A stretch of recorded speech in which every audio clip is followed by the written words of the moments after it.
I do want to say thank you for allowing me to be a part of this today, because the journey that the Association of Zoos and Aquariums has had through coral rescue has been incredible. And we've learned a lot of things, and I'm excited to share those with you. So let's get started. As Dana said, my name is Beth Firchau, and I'm the coordinator of the network of zoos and aquariums that with the invitation of the Fish and Wildlife Conservation Commission of Florida have helped to mount the largest coral rescue operation in U.S. history. The network is the Association of Zoos and Aquariums Florida Reef Track Rescue Project, and together with many partners, FWC, as I mentioned, NOAA Fisheries, the National Park Service, and the Florida Keys National Marine Sanctuary, just to name a few, we've saved nearly 2,000 corals from the ravages of stony coral tissue loss disease in Florida. These corals will be part of the broodstock necessary to restore Florida's coral reef in the future. So how does it work?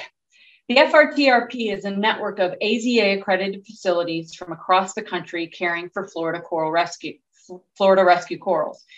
Supporting those facilities are a number of working groups composed of holding facility and friends facility representatives that drive the work of the project. Now, holding facilities is pretty easy to understand, but friends facilities are those facilities, those partners who are not able to hold corals at their facilities, but want to help the project anyway. Coordinating and supporting all that work is AZA, and it's my lucky opportunity to contribute to this adventure as project coordinator. The project has a fourfold agenda: holding, funding, enhancements, and awareness. Pursuing those goals has resulted in some pretty great products and partnerships. But what we have accomplished and what we hope to do in the future is but one way to pursue saving an underwater ecosystem's genetic heritage in the face of environmental trauma. As a part of this workshop, I've been asked to share some thoughts and resources that have led to our success. But remember, there's more than one way to rescue your corals. In preparation for this presentation, though, I reached up to my shelf above my desk and found a resource that I used in developing the project, but also continue to refer to as we make our way through our rescue and then into future restoration efforts. That resource is the 7 Principles of Effective Conservation Partnerships, which was written in January 2011 by Hannah Clemens Hart and Lee Mars. These 7 principles will guide us through today's talk, and I invite you to consider these principles as you think about your own coral reef conservation efforts at home. A PDF of this document is provided in the materials jump drive that you'll receive as part of this workshop. Let me start by saying that nothing has been more important to our success than playing the people game. Placing relationship building at the top of our to-do list has been incredibly rewarding, and partnerships is why this document that I'm going to refer to today and its principles are so powerful for us in rescue. The document lists 7 principles that successful conservation partnerships should have. They're listed here. In reviewing them, we'll break them down each into how we've applied them. The first group, I like to break them down into groups. The first group is actually the first principle alone: mutual interest and shared vision. I like to rename this group the Partnership Roadmap. Principles 2 and 5 in the second group are what I call the ties that bind. These principles keep the wheels of the partnership on the road. And the last group includes principles 6 and 7, and I refer to those as fortifying for the future. These principles are the ones that sustain the healthy partnership if all the other principles are in place. Today, we'll explore each of these. I'll provide examples from the Reef Track Rescue Project, and I'd encourage everyone to take stock of your own conservation efforts and see how they align with these principles. So let's talk about these in more detail. As I mentioned, the first principle is mutual interest and shared vision, or the Partnership Roadmap. And we all know roadmaps can be incredibly important. You should always ask yourself, do your partnerships have a shared vision? Can each gain mutual benefit from the partnership? And do they each have a mutual appreciation for all the partners and what they're bringing to the table? Basically, you have to ask, are you better together? For many partnerships, especially private and public partnerships, while your goal may be the same, The mutual interest and shared vision to reach that goal may not necessarily be evident at first. So was the case with our coral project.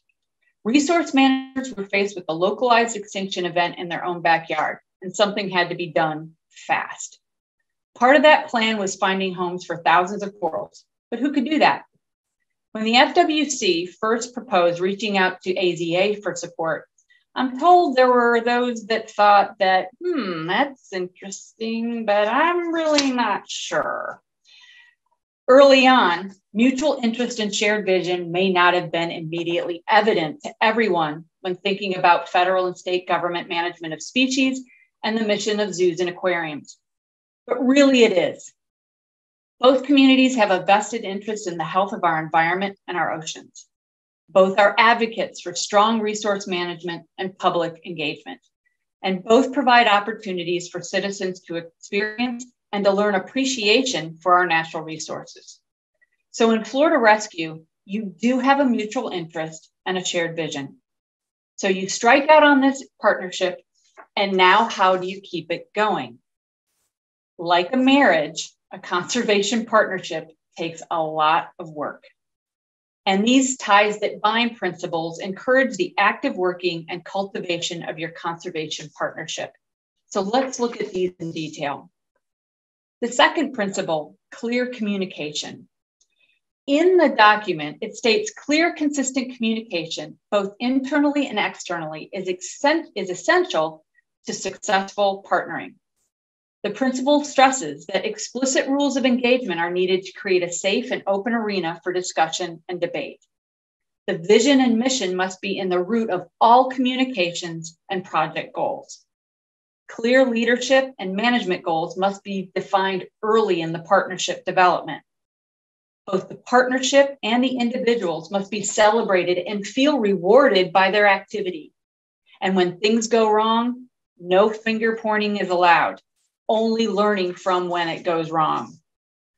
For the way our project developed, AZA became that bridge between two very big partner groups, our holding facilities and our federal and state partners. And we had that covered. Our playbook determined how the groups would work together, and it came from our holders documents owned by the Florida Fish and Wildlife Conservation Commission.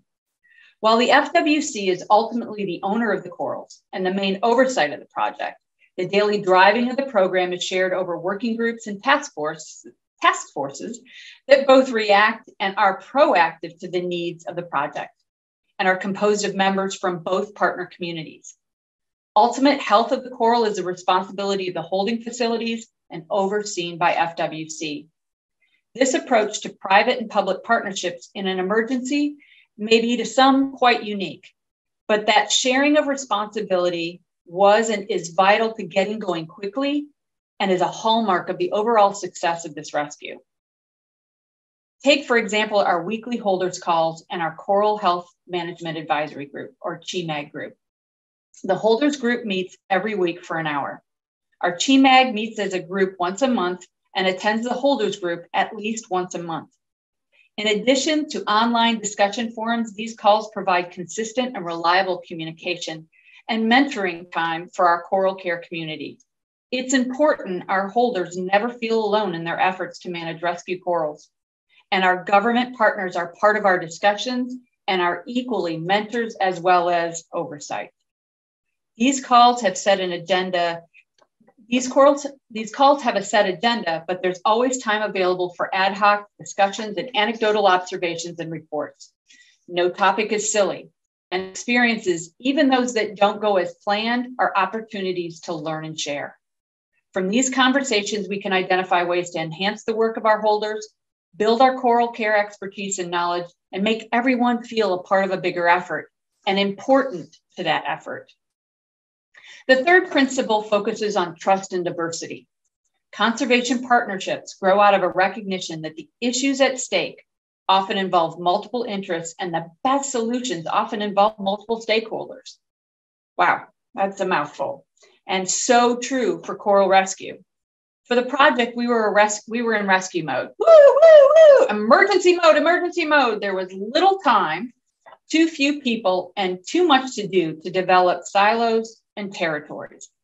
I often describe the project as an onion, many layers combined together to create one big thing, or a spider web of interconnectivity. That interconnectivity is maintained over time by trust and fortified by diversity. Trust is huge when working with such a large project, and many of your stakeholders have never worked together before, need to invest in trust. When it comes to rescue, I'll be honest. At first, it wasn't easy to build trust of our government and our nonprofit partners to work together. Consider that many of our AZA facilities knew the FWC as a regulatory body only, as the big hand of government, something to be kept at arm's length. And in turn, many of our FWC colleagues and government colleagues knew nothing of the professionalism and the depth of which our AZA community is committed to science, research, and conservation. Trust came with time, transparency, and from equity. Partners had to be recognized, curated, and celebrated for the value they bring to the table. We've come a long way. As a case in point is the resource of the husbandry leadership team. This team, composed of AZA coral husbandry experts from across the country with over 100 years of combined experience in coral care and aquarium systems, has been invaluable to the success of the rescue. They are our coral gurus, and in some cases, our coral whisperers. Many of them only knew of the FWC as government managers, permitting and regulating the animal acquisitions that make our AZA mission possible.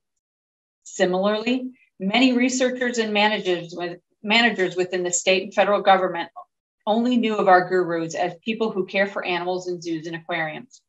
Some never had the opportunity to experience modern day zoological practices in action, never considered the huge investment zoos and public aquariums make every year to conservation and research, and never really considered the people who worked at zoos and aquariums as skilled, highly professional scientists that they are. Both camps had a lot of learning to do, and both camps had a lot of growing to do. It was not always easy, and there were times when there was opportunity everywhere for the collaboration to run amok. But through it all, the purpose and what we were up against was in sight for everyone. Corals, rescuing corals. Such an unprecedented lift was on everybody's mind. And consider diversity. Remember my onion and my spiderweb analogies? Regardless of what layer you represent or what connection you make in the web, you matter. In situations like rescue, when resources are few, people are limited, and time too short, you quickly realize that taking stock of what you have and seeking support and resources where you can is essential to your success. But honestly, having such an unusual project is actually quite liberating in that regard. There are no set rules for you to confine your efforts. And you can laugh at armchair quarterbacks because you know that if it was easy, it would have been done by others before. You're kind of like the Starship Enterprise, boldly going where no one has gone before, on a mission and free to bring anybody on board, anyone you meet who has the same interest as you. So too with rescue. And an example of the benefits of this is our commercial friends group. Early on, we realized that providing resources to our holders to access the technical equipment to create and sustain coral holding systems was something we needed desperately. Having worked closely with several of our AZA commercial members and technology and supply partners over the years, we realized that they too might see the value in what we're doing and also see themselves as an important part of rescue, even if they couldn't actually hold corals. Reaching out to this community helped develop the Equipment Resources Initiative. A network of partners to provide technical resources to our holders was invaluable to the project. This network also exposed these companies to our government, academic, and international conservation partners, elevating their brand in new communities. The lesson here is, number one, seek out mutually beneficial opportunities with non-traditional or satellite partners that share your interests. Two, be vocal about your desire in partnering with others in unrelated topics. Make it part of your talking points. And three, don't be afraid to make friendships where there were none prior. If a partnership doesn't completely align, define what is aligned and work from there. Consider what hasn't been attempted before and why that may be. Can you overcome that and still make it happen? Partnerships can bloom everywhere. The next two principles really speak to the ability to make decisions and manage the outcomes of those decisions. It's often said that as leaders, it's not what you do as much as what you do with it. Or excuse me, let's start that again. It's often said as leaders, it's not what you do, it's how you do it. There you go. And this philosophy for the Reef Track project was critical. Managing an onion with so many layers can be very difficult if the leadership is not clear on the level of engagement of each partner. The level to which a partner engages directly affects the outcomes of their partnership and should dictate the level to which they are included in decision-making processes. To this end, each partner should be clear on their rules of engagement and their expectations of their role in goal setting. Our rules of engagement have been in part our holders' documents, and within those documents is threaded a requirement of communication and a sensitivity to accountability and responsibility of actions by all stakeholders. The Florida Reef Track Rescue Project network of stakeholders and its working groups and products are founded on cooperation, nurtured by collaboration, and result in a unified approach to reaching a fantastic goal. I mentioned before that doing something that hasn't been tried before is often fraught with hazards. But we believe it's not how hard you hit the ground when you fall, it's how high you bounce afterwards.